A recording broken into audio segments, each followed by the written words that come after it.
So good morning everyone. My name is Abhay Singh and I welcome you all in another video session of The Hindu. Today is 19th of September 2024 and we will start with the first news headline for the day. And being a part of the world's biggest democracy, this particular news important becomes very important, that the union government or the union cabinet has given approval to the simultaneous elections. Now, the union government on Wednesday has given approval to the recommendations of a high level committee, which was headed by the former President of India, Mr. Ramnath Kovind, related to One Nation, One Election. Now, this particular approval means a lot of things because this particular approval will directly affect the very basic thread of federalism. So, this particular news item becomes very important. And as per the information I have, as per the all the situations that are going at this particular moment, what I believe that from this moment onwards, there is going to be a lot of debate on One Nation, One Election. So I will request you to please sincerely follow this. Now this One Nation, One Election committee was, the panel was formed and submitted its report in 2023. So for that specific reason, this particular news becomes very important. The committee was constituted in 2023, submitted its report in 2024. So this particular news becomes very important. So you will have to pay utmost heed to this particular news. Now we are moving into the second important news headline for the day, and the second important news headline is basically related to the state of Jammu and Kashmir, where elections were taking place after a period of 10 years. So after the abrogation of Article 370 from the state of Jammu and Kashmir, the elections were taking place for the first time. The elections were announced in the month of August by the Election Commission of India. Now the election have to take place in three different phases, which was started on 18th of September and which will conclude on 1st of October 2024. Now the voter turnout has been exceptional in Jammu and Kashmir. The voter turnout was 61.13% in first phase.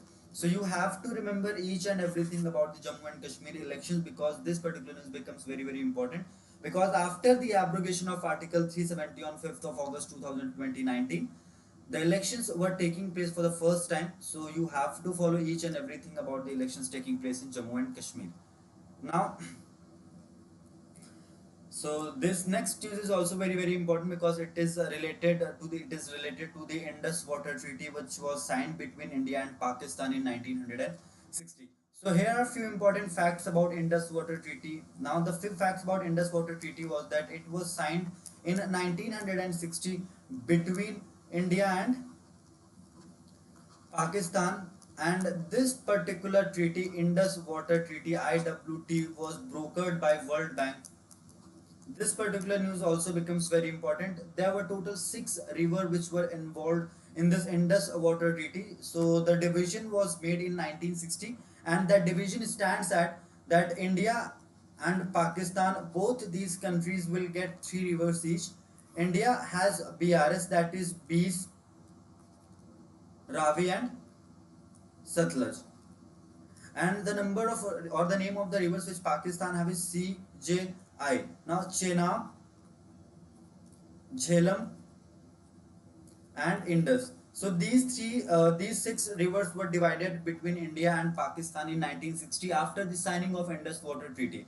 So recently there is an announcement by the union government that there will be no more meetings of the Permanent Indus Commission until the governments of India and Pakistan meet and discuss the renegotiation of the 64-year-old Indus Water Treaty. So after this particular treaty was primarily signed by both the countries in 1960, now India is seeking to renegotiate the terms of this particular treaty. So for that specific reason, this particular news becomes very important, and we have to follow each and everything about this particular news item. So you have to remember each and every important fact about Indus Water Treaty, because we have under current affairs we have discussed Indus Water Treaty when we were discussing about Shahpur Kandi Barrage, which was in the state of Punjab, जिसे अभी open किया गया था. उस time पे भी हमने Indus water treaty के बारे में डिस्कस किया था. So with this we are completing this news and we will be moving into the next important news headline for the day.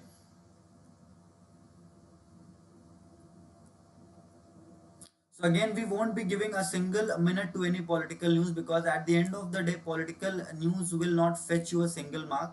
And now I expect that is a kind of expectation from you guys, that after following this particular news analysis for last 2 to 3 months, you must have realized that what is the nature of a specific news. Take one example, flood man made as excess water released from DVC said by Mamta Banerjee. So this is also another political news. The nature in itself involved the kind of things which are, the nature itself involved kind of things which are not very much relevant for any examination. Now with this we are moving into the next important news headline for the day, and the next important news headline is basically see again, this is a political news. Lalu sons told to appear before Delhi court in a scam case. So though this particular news lacks that nature which we should discuss, but again this particular news is not important only for only one reason, because it has some political influence. So because of that reason, this is a political news and we won't give a single minute. Now this is my sincere advice and request that each and every one of you does not watch this video analysis session. So what I want from you is that at least you should know that while covering the newspaper on your own, what are the things that are important for your examination point of view.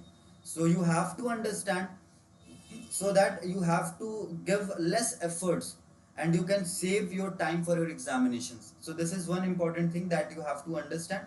Now another case of monkeypox have been conferred in Mallapuram. A 38-year-old person who came back from Dubai was tested positive for this infectious disease, that is monkeypox.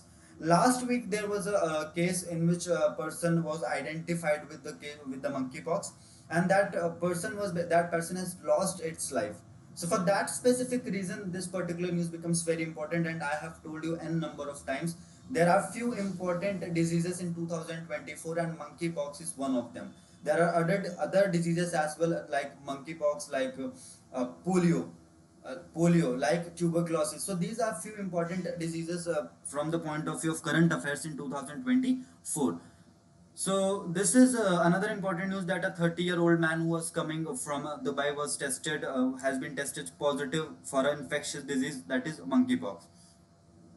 Now today's article are not that much important for any examination, so we won't be giving much of our time to the editorial part today. The reason is very simple. See, I always say that, and I will always say it. I have always said it, and I will always say it, that every editorial is not important for us. Like, so take one example. Suppose yesterday's editorial. Now what happened in yesterday's editorial that was related to that sentence, that that was related to the awarding of death sentence. So that particular article was very important. But today this particular article is basically focusing on the use of English and the relevance of English in our country. Now first understand the meaning of myopia. So myopia means the quality of being short sighted. So shed the myopia being you don't have to have a short sighted vision if you are criticizing, or if you are not implementing English in the each and every aspect. Take this example, that under article 351 and the Hindi in Devanagari script is the official language of India. Hindi and English are the official languages of India, and Article 348 defines the official languages of the code. Now we have understood this thing, that what government is trying to do is basically they were trying to promote more Hindi in our country, because they don't want to lose the cultural and the heritage value of the specific language. But we have to understand that Hindi is important language. Hindi was an important language. Hindi is an important language, and Hindi will be an important language. But we have to understand that Hindi is not the tongue of everyone. A lot of companies are coming into India, and basically they are expecting people who have fluent English, because this is not compulsory that a company which is coming in India will manufacture goods only for India. So these are the things that we have to understand, that despite we say a lot of things that the Hindi is very important, there is one astonishing fact that you should remember. that when we talk about the most coveted exam of India, most coveted exam of India, that is of civil services, the government, the Union Public Service Commission is a constitutional body, and whenever the results of civil services are published, you will find out that the number of Hindi speaking students are decreasing day by day. So at the end of the day, government is giving each and everything to make people understand that Hindi is very important. But one important constitutional body, that is UPSC, which works under the government of India, is basically what the that particular body is trying to state, that Hindi is of no importance, only English is important. Because when you look at the result of civil services, more than 50% people, and and I'm damn sure about it, that more than 50% people who cracked civil services examination are from English medium. So though you criticize the use of English, but you cannot deny that English is a kind of a universal language. Everybody should have some information or some knowledge or some understanding of this particular language. Now, while framing this national education policy of 2020, the government has given much of emphasis on Hindi, but it has restricted the spread of the English language. Now, according to the author of this particular article, the national education policy was influenced by some political ideologies, and I don't have to say that. I don't have to say it, that what kind of political ideologies are being discussed here by Sabur Ali and R. Shiva, who are the authors of this particular article. And I'm just stating the fact which have been discussed in this particular editorial. Now, say after this particular policy of LPG liberalization and privatization and globalization was adopted in 1991, we have basically removed our border. हमने क्या किया था, हमने borderless trade start कर दिया था. अब जब आपने borderless trade start कर दिया, so you have to be more, you have to show more acceptance toward each and everything.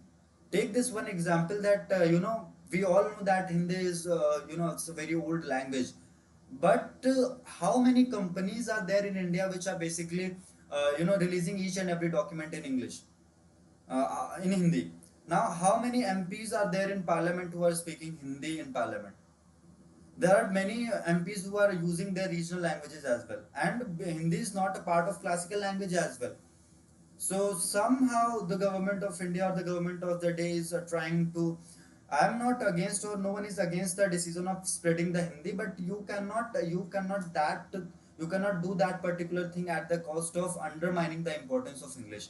So if you are undermining the importance of English, that means you are undermining the national interest, you are undermining the development or the economic growth of this particular country, because English is indispensable. And you cannot force each and everyone to speak English, you cannot force each and everyone to speak Hindi.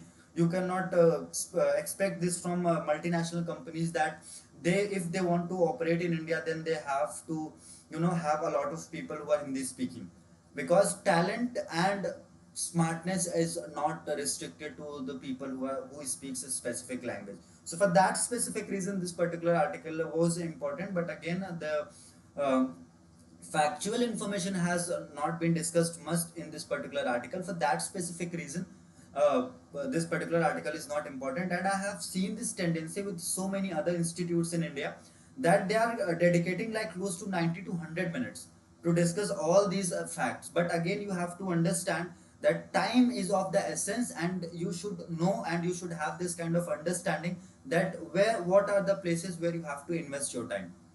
So to maintain their images, they are to prove this particular fact that we are damn good, they are releasing these analysis session of 90 to 95 minutes. And I do strongly believe that every minute that you know every that minute is a waste, which is not going to fetch you any marks in the examination. Because you will get the knowledge, you will, over the period of time you will get the knowledge, but over the period of time you will not get the selection in the college, because after a certain age you will become ineligible for getting admissions in those particular colleges. And there are another astonishing facts which have been discussed by the author of this particular article, that as per the census of 2011, the 90% of the population of India is not able to speak any kind of English. So this is a kind of a linguistic divide that we face. But again, a government is basically, what government is trying to do here is that it is basically trying to popularize Hindi more and more. Now the next important article that we have to discuss with is related to the Quad summit that is going to take place in Willingdon Delaware में जो एक conference होने वाली है, quad summit amongst the Australia, India, Japan and the United States. This particular conference is a council of heads of state. यहाँ पर जितने भी council of heads हैं उनकी मीटिंग है। सो इंडिया की तरफ से prime minister Narendra Modi will represent India, Joe Biden will represent United states of America, and Fumio Kishida will represent Japan, and Mr. Anthony Albanese will represent Australia. So these four countries are part of Quad. Quad in itself means four. Now this particular visit becomes very important because of a lot of things that are happening all around the world. when the prime minister of India visited Russia in the month of July, there was a lot of criticism from all around the world. So this is the time when India will look forward for maintaining or improving its relation with each and every country, and this is a fair chance for India to give an explanation, not an explanation but to give a proper reasoning that why we have visited Russia during the NATO summit. Now other important things that are going to that are basically going to be discussed in this particular during this particular summit, the importance of STEM cohort. Now what do we understand by STEM? So STEM are basically four. STEM is a combination of four domain subjects, and those four domain subjects are science, technology, engineering and mathematics. So this particular thing is also going to be very important because these STEM subjects are the future of 21st century. Then there will be a discussion on UN clause, United Nations Convention on Law of the Sea. So this particular article is setting a tone for the Quad Summit, which is going to take place in Delaware on 21st of September 2024. There is also kind of political instability in Japan because his party is facing a kind of potential defeat in Japan. So for that specific reason, this particular conference becomes very important for Mr. Fumio Kishida, who is the Prime Minister of Japan, because he can get something very important which might help the national interest of Japan as well. So this becomes also very important. Then Asia in itself, we cannot say that any country from India is the superpower, but again, Asia as a whole is a epicenter of power in 21st century. We have China, we have Russia, we have India, we have certain part of Russia. So because of that reason, Asia becomes very, very important, and every country in the world understands the importance of Asia. That if they are ignoring the importance of Asia, then basically they are ignoring the fact that Asia is going to be the superpower in coming 2 to 3 decades. One of the Asian countries will definitely is going to have a superpower in coming next 2 to 3 decades. The reason is very simple. The United States of America was a superpower for a very long time, and now United States of America is crippling down because of the financial stress. Now the next article is related to fast track courts and justice on the clock. So these fast track courts are basically were established to provide speedy justice in serious offenses. After the unfortunate event, after the unfortunate accident, or after the unfortunate and degrading event which took place in 2012 after the Nirbhaya case, there were a lot of hue and cry that when there is a certain kind of heinous offense, that should be a concept of fast track courts so that speedy justice can be delivered. So this information which have been discussed in this particular article is not important for us, but fast track courts are very important for us to understand. So we will be discussing each and everything about the fast track courts. So the first important thing that we have to discuss while discussing this fast courts, and this all information is taken from the official website, so there is no need to worry about the authenticity of the this particular fact, because the portion which you are seeing in red color is taken from the official website of the Department of Justice. So incidents of sexual offenses and the incidents of sexual offenses and prolonged trials of accused necessitated a dedicated court machinery to provide immediate relief to the victims. Since October 2019, the Department of Justice is implementing a centrally sponsored scheme to set up fast-track court, including POCSO courts across the nation, for expeditious trial relating to sexual offences. So now the first paragraph makes it abundantly clear that the concept of, or the this idea of a fast-track court is being implemented by the Department of Justice, and this concept or the idea of this fast track court is a centrally sponsored scheme. Now this is first paragraph which is important for us to discuss. Now the second important paragraph that we have to discuss is that the composition of these fast track courts. So each court comprises of one judicial officer and 7 staff members. So this is another important fact that you have to keep in your mind, that the fast track court have one judicial officer and 7 staff members, and currently 31 states and UTs are eligible, and 30 states and UTs, combinedly 30 states and UTs have joined this particular scheme of fast track courts. Puducherry made a special request to join the scheme, and the one exclusive POCSO court was operationalized in May 2023. May 2023. So you have to remember this fact in your mind, that one exclusive POCSO court is also operational since May 2023, and these fast track courts were established to expedite the trial relating to the sexual offences. So these fast track courts are these fast track courts have a central idea that it will deal cases related to sexual offences, because cases like these, the justice should be delivered as quickly as possible. Now the scheme was initially for a period of 1 year spread over 2 financial years, 2019 to 20 and 2020 to 21. When initially this particular scheme was launched in 2019, this particular scheme was initially launched for a period of 1 year, but again it has covered 2 financial years. So from 2019 to 2021, for these specific 2 years, this particular scheme was introduced with a fund or with a budget of 767.25 crore.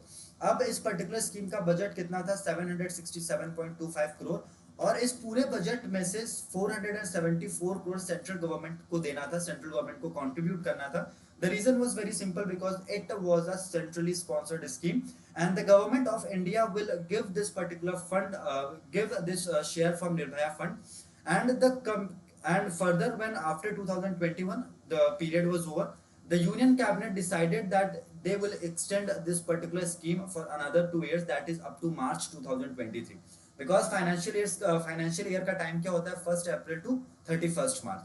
So 2019 से 2021 तक के financial years के लिए scheme launch की गई थी. 2021 में government decided that it will extend the scheme for another 2 years, that is till March 2023, and they have allocated a budget of 1572.86 crore, and out of this particular budget, the government of India has given 971.70 crore as its central share.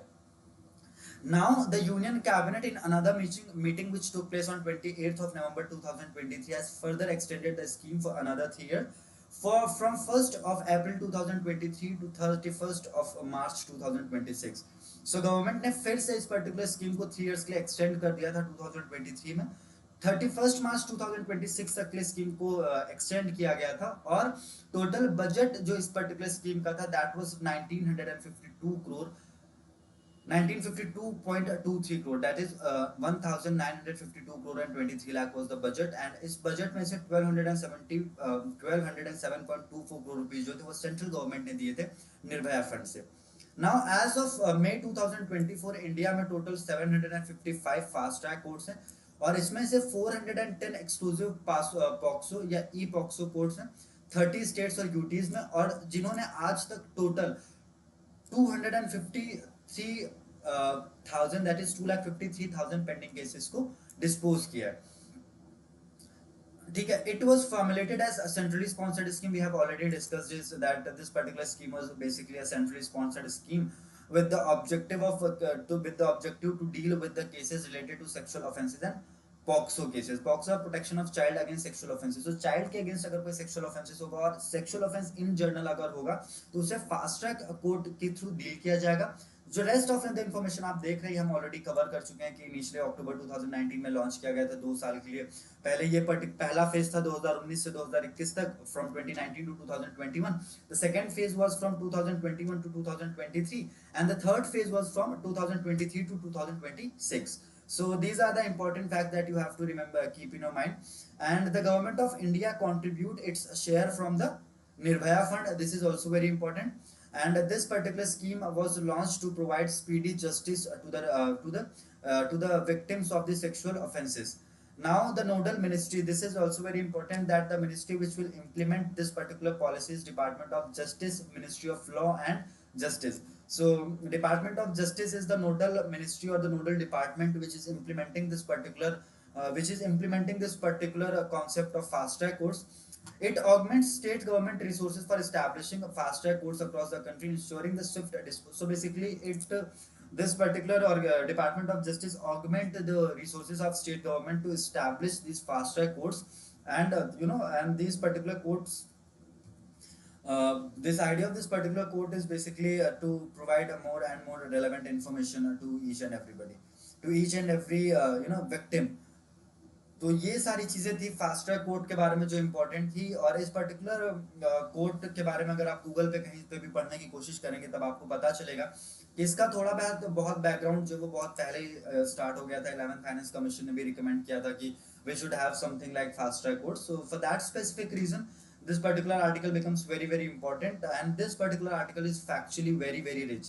So they might ask a lot of questions if they ask this particular question in examination.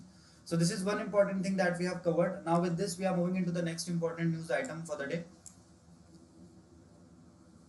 So this is about the extradition of Sheikh Hasina. So we will be dealing this particular article in detail. So before going into the details of this particular article, please remember this, that till date India has signed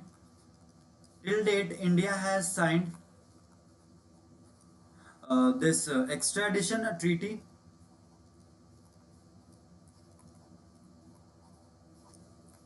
with 48 countries, and in India the extradition is regulated by Indian Extradition Act 1962. So these are two important facts that you have to keep in your mind before going into this article. So the chief prosecutor of Bangladesh International Criminal Tribunal ICT has announced that they are seeking to extradite the ousted leader or the ousted former prime minister of Bangladesh, Sheikh Hasina. They wanted to extradite Sheikh Hasina from India. Now what are the important principles that we have to discuss? So this International Criminal Tribunal was established by this Sheikh Hasina government in 2010 to investigate the cases of war crimes to investigate the cases of war crimes during the independence of Bangladesh in 1971. Now this under this particular tribunal, under this International Crimes Tribunals Act of 1973, Bangladeshi court can proceed with the criminal trial even in Ms. Hasina's absence. So this International Crimes Act of 1973 allows Bangladeshi courts to initiate the trial without the presence of Sheikh Hasina, and that is the most important catch. Now we are discussing few important articles about the treaty that we have signed with Bangladesh. So India and Bangladesh have signed this extradition treaty in 2013. You have to remember this information that out of 48 countries, India ने बांग्लादेश के साथ treaty कब sign की थी? India ने बांग्लादेश के साथ treaty sign की 2013 में। अब 2013 में जब इंडिया ने बांग्लादेश के साथ एक ट्रीटी साइन कर ली, तो उस पर्टिकुलर रीजन की वजह से अब बांग्लादेश हमारे लिए और इम्पोर्टेंट हो जाता है, क्योंकि इंडिया ने बांग्लादेश के साथ एक्स्ट्राडिशन ट्रीटी ऑलरेडी साइन कर रखी है। Now in 2023 India and Bangladesh signed an extradition treaty as a strategic measure to address insurgency and terrorism along their shared border. So India और बांग्लादेश हम ऑलरेडी डिस्कस कर चुके हैं कि इंडिया अपना सबसे ज्यादा बॉर्डर बांग्लादेश के साथ शेयर करता है 4096.7 किलोमीटर। इस पर्टिकुलर रीजन की वजह से जो बॉर्डर पे जो बहुत सारा बॉर्डर्स के थ्रू जो बहुत सारा टेररिज्म और मिलिटेंसी इंडिया में फैल रही थी, उसकी वजह से इंडिया ने ट्रीटी साइन की थी और 2013 में, और लास्ट फिर इस ट्रीटी को 2016 में अमेंड भी किया गया था। और इस पर्टिकुलर ट्रीटी में जो 2016 में अमेंडमेंट किया गया, तो मेजर अमेंडमेंट क्या था? It was amended in 2016 to ease the process of exchange of fugitives wanted by both the nations. So basically 2016 में एक एस्पेक्ट और कवर कर दिया गया था कि अगर कोई ऐसा फ्यूजिटिव या ऐसा कोई क्रिमिनल है जो दोनों ही कंट्रीज से वांटेड है, दोनों ही कंट्रीज में वांटेड है, तो उसका भी एक्स्ट्राडिशन किया जा सकता है। अब इंडिया और बांग्लादेश के बीच में कब कब क्रिमिनल्स का एक्सचेंज हुआ है, दैट हैव बीन डिस्कस्ड कि 2022 में, in 2022 there were few convict, there were two convicts जिनको जो इन्वॉल्व थे 1975 में शेख मुजीबुर रहमान के असैसिनेशन में, जो कि हुआ था 15 अगस्त 1975 को। उसमें जो लोग इन्वॉल्व थे उनको एक्स्ट्राडाइट किया था इंडिया ने। Now the treaty mandates, now from here the important thing start. The treaty mandates the extradition of individuals charged with or convicted of crimes that warrant a minimum sentence of 1 year's imprisonment. Now, the next important thing that that becomes very much necessary is that this treaty basically states that both these countries can extradite persons for the offenses which have a minimum punishment of 1 year. So मतलब किस जो उस हर एक crime के लिए आप accused या criminals को एक्स्ट्राडाइट कर सकते हैं जिसमें पनिशमेंट एक मिनिमम 1 साल का पनिशमेंट है। A key requirement for extradition is the principle of dual criminality, meaning that the offense must be punishable in both the countries. So the next important thing that guides this treaty between India and Bangladesh is basically the principle of dual criminality. And what is the principle of dual criminality? That that particular offense should be a criminal offense in both the countries. So this is the prima facie the basis of this particular treaty that was signed between India and Bangladesh in 2013. Now we are moving into the next important news item. So basically अब जो शेख हसीना के against जो charges लेवाई किए गए हैं वो basically सारी चीजें फुलफिल कर रहे हैं। वो अभी Sheikh Hasina at this given moment सारी ही कंडीशंस फुलफिल कर रही हैं और she is perfectly eligible for extradition. So this also becomes very very important, but there is another catch, and that particular catch is Article 6 of the treaty that was signed between India and Bangladesh in 2013. So before moving into the Article 6, let's discuss Article 10. Notably, the 2016 amendment to the treaty substantially lowered the threshold for extradition by removing the requirement for furnishing concrete evidence against the offender. So 2016 में एक important change और हुआ था। पहला important change ये country से wanted लोग होंगे उनको भी आप एक्स्ट्राडाइट कर सकते हैं, और दूसरा इंपॉर्टेंट जो चेंज हुआ था 2016 में वो ये हुआ था कि ऐसा कोई कॉन्क्रीट एविडेंस प्रेजेंट होना जरूरी नहीं है एक्स्ट्राडिशन के लिए। सो जो ये पर्टिकुलर क्लॉज था 2013 के ट्रीटी में कि एक स्ट्रॉन्ग एविडेंसेस प्रेजेंट होनी चाहिए तभी आप एक्स्ट्राडाइट कर सकते हैं, इस पर्टिकुलर कंडीशन को 2016 में रिमूव कर दिया गया। Under article 10 under article 10 of the treaty only an arrest warrant issued by a competent authority और competent court in the requesting country is sufficient to initiate the extradition process. अब एक only an arrest warrant issued by a competent court in the requesting country. So requesting country में कोई भी अगर competent court है, अगर उसने arrest warrant issue कर दिया है तो एक्स्ट्राडिशन प्रोसेस आप इनिशिएट कर सकते हैं। और इंटरनेशनल क्रिमिनल ट्रिब्यूनल जो कि बांग्लादेश में 2010 में शेख हसीना की गवर्नमेंट ने स्टैब्लिश किया था, उस पर्टिकुलर कोर्ट ने अरेस्ट वारंट इशू कर दिया है। So for that specific reason this particular news becomes very very important. Now Article 6 is a kind of immunity. Article 6 is a kind of immunity which is available to Sheikh Hasina. Now Article 6 of this particular treaty, Article 6 of this treaty between India and Bangladesh makes it abundantly clear that extradition may be refused if the offense is of a political nature.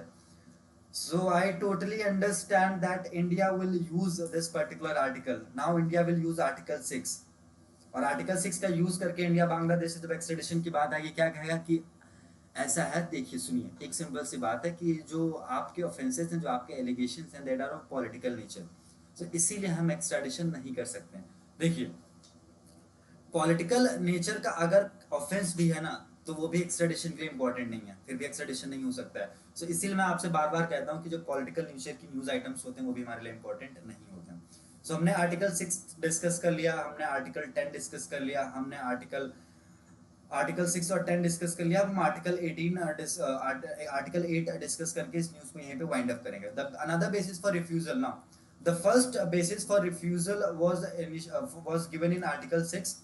सो पहला आप याद रखेंगे कि पहला basis जो है removal का कि हम क्यों रिफ्यूज कर सकते हैं एक्स्ट्रेडिशन शेख हसीना का, that has been given under article 6। And article 6 of this extradition treaty basically states that country may refuse, country India may refuse extradition if the allegations और the accusations are of political nature, और उन पे जो allegations लगाए गए हैं वो political nature के हैं। देखिए आप यहाँ पे देख सकते हैं साफ साफ लिखा हुआ है।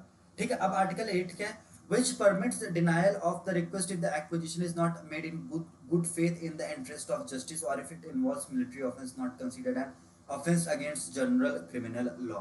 So article 8 also provides immunity to Sheikh Hasina from being extradited from India. And article 8 provides what kind of immunity to Sheikh Hasina? That article 8 clearly states that India can deny the extradition of Sheikh Hasina if the acquisitions are not made in good faith. So अब ये तो एक चीज simply understood है, that it is simply understood that Sheikh Hasina was an elected representative. You have ousted her elected representative, and she was the prime minister, she was the political head of that particular country. So if you have ousted that particular leader from your country, given saying that you have 45 minutes to vacate your premises, you have 45 minutes to vacate your house, and which is totally against the principle of human rights. हम जब bulldozer justice की बात कर रहे थे, this is just an analogy कि हम क्यों रिफ्यूज कर सकते हैं। जब हम बुलडोजर जस्टिस की बात कर रहे थे तब हमने उसमें डिस्कस किया था कि सुप्रीम कोर्ट ने बोला है कि मिनिमम हमें 1 मंथ का टाइम अलाउ करना चाहिए जब हम किसी का घर गिरा रहे होते हैं, और शेख हसीना को सिर्फ 45 मिनट्स का टाइम दिया गया था कि आपको 45 मिनट्स के अंदर अपने घर को खाली करना है, अदरवाइज जो प्रोटेस्टर्स आपके घर के बाहर खड़े हैं वो आपके घर के अंदर घुस जाएंगे, and we don't know what they will do. So ऐसा तो नहीं है कि गुड फेथ में ही ये सारी चीजें हो रही हैं। So I know this is 100% sure India will not extradite Sheikh Hasina, and India should not extradite Sheikh Hasina, and this particular step of Indian government will boldly present the Indian stand कि जो भी चीजें शेख हसीना के साथ हुई हैं that were not done in good faith, and those things were totally against the interest of justice. So for that specific reason this particular article was very very important. और जितने भी लोग सक्सेस मंत्रा में हमारे साथ ही क्लास कर रहे हैं, हमने आपके साथ में एक बहुत ही इंपॉर्टेंट इशू अभी डिस्कस किया था, और हमने यूट्यूब पे एक वीडियो भी अपलोड किया था जहाँ पे जो बांग्लादेश का पॉलिटिकल टर्मोइल है हमने उसके बारे में डिस्कस किया था। तो आप उस पर्टिकुलर टॉपिक के साथ में इन सारे इंफॉर्मेशन को भी ऐड कर सकते हैं, your topic will become complete. Apart from this nothing will be asked. हमने इंडिया ने बांग्लादेश के साथ एक्सट्रेडिशन ट्रीटी कब साइन की, इंपॉर्टेंट आर्टिकल्स डिस्कस कर लिए, क्या क्या रेमेडीज शेख हसीना के पास अवेलेबल है, क्या ग्राउंड्स इंडिया के पास है कि वो बांग्लादेश को मना कर सकता है, इंटरनेशनल क्रिमिनल ट्रिब्यूनल के बारे में हमने देख लिया, एक्सट्रेडिशन ट्रीटी हमने कितने कंट्रीज के साथ साइन की थी वो भी हमने कवर कर लिया, इंडिया में रेगुलेट कौन सा अथॉरिटी और कौन सा एक्ट करता है हमने वो भी देख लिया। ठीक है, so we have discussed each and every important thing about that particular news item. So with this we are moving into the next important news items of today's newspaper. So India and Myanmar के बारे में अभी है। सो हमने जब से free movement FMR जो था, फ्री मूवमेंट रिजीम, हमने म्यांमार के साथ कैंसिल किया है, और म्यांमार का जो बॉर्डर है दैट वाज अनफेंस्ड। जो 1643 किलोमीटर का बॉर्डर था वो अनफेंस्ड बॉर्डर था। मिनिस्ट्री ऑफ होम अफेयर्स ने 31,000 करोड़ रुपीस अप्रूव किए हैं इस 1643 किलोमीटर के बॉर्डर को फेंस करने के लिए। Now the next thing that is important for your examination point of view is that Myanmar जो है वो अरुणाचल प्रदेश, नागालैंड, मणिपुर और मिजोरम में 4 नॉर्थ ईस्टर्न स्टेट्स हैं इंडिया की जिनके साथ बॉर्डर शेयर करता है। ये अनफेंस्ड बॉर्डर था, और मणिपुर में जब से लास्ट ईयर 2023 से एथनिक वायलेंस स्टार्ट हुआ है, म्यांमार का डिस्कशन बार बार आ रहा है, और इसीलिए यूनियन होम मिनिस्टर ने डिसाइड किया है that they will fence the entire border. और ये बॉर्डर कितना है? 1643 किलोमीटर का है, जो 4 इंडिया नॉर्थ ईस्टर्न स्टेट्स हैं इंडिया की, अरुणाचल प्रदेश, नागालैंड, मणिपुर और मिजोरम ये शेयर करते हैं। ठीक है, आप इसको माना भी लिख सकते हैं। माना is basically short form Manipur, then Arunachal Pradesh, then Nagaland, then माना, सिस मामा, sorry, Arunachal Pradesh, then we have Manipur, then we have Nagaland, then we have Mizoram. So it will नामा या माना, आप कुछ भी लिख सकते हैं। ठीक है, सो इंडिया ने स्टार्ट कर दिया फेंसिंग 31,000 करोड़ रुपीस का प्रोजेक्ट दे करके, और 30 किलोमीटर का बॉर्डर फेंस भी हो गया, और गवर्नमेंट ने प्रायोरिटी बेसिस पे सबसे पहले जो मणिपुर का एरिया, जो मणिपुर बॉर्डर शेयर करता है, उसको फेंस करना स्टार्ट किया। और यूनियन गवर्नमेंट ने चंद्रयान 4 को भी अप्रूवल दे दिया है, चंद्रयान 4 को भी अप्रूवल मिल गया है। अभी 1 साल कंप्लीट हो गया था 2023 में, 23 अगस्त 2023 को लैंड हुआ था चंद्रयान 3। 1 साल अभी हमने रिसेंटली कंप्लीट किया। नेशनल स्पेस डे हमने सेलिब्रेट करना स्टार्ट किया 23 अगस्त को। अभी गवर्नमेंट ने चंद्रयान 4 को भी अप्रूव कर दिया है। और दूसरा इंपॉर्टेंट न्यूज है कि गवर्नमेंट, यूनियन गवर्नमेंट ने या सेंट्रल गवर्नमेंट ने डिसाइड किया है कि वो गिग वर्कर्स को लेकर के प्रॉपर गाइडलाइंस और सोशल सिक्योरिटी नॉर्म्स फ्रेम करेंगे, ताकि जो गिग वर्कर्स हैं उनको मोस्टली जो बेनिफिट्स अभी नहीं मिल पा रहे हैं वो बेनिफिट्स मिल पाए। और सेंट्रल गवर्नमेंट के पहले कर्नाटका और राजस्थान एक सिमिलर बिल लेकर के ऑलरेडी आ चुके हैं। So for that specific reason that news was important. And Israel should pull back from Palestine in next 12 months. So United Nations general assembly में एक पैलेस्टीनियन रेजोल्यूशन एक आया था, जिसमें ये बेसिकली डिमांड किया गया कि इसराइल को नेक्स्ट 12 मंथ्स में पैलेस्टीन को वैकेट कर देना है। This particular resolution was brought in the United Nations general assembly. 12 months का टाइम दिया गया इस रेजोल्यूशन को। टोटल 124 वोट्स बेसिकली फेवर में मिला है। 43 कंट्रीज ने एब्सटेन किया वोटिंग करने से और 12 कंट्रीज ने नो बोला है कि उन लोग वो इस रेजोल्यूशन से एग्री नहीं करते हैं।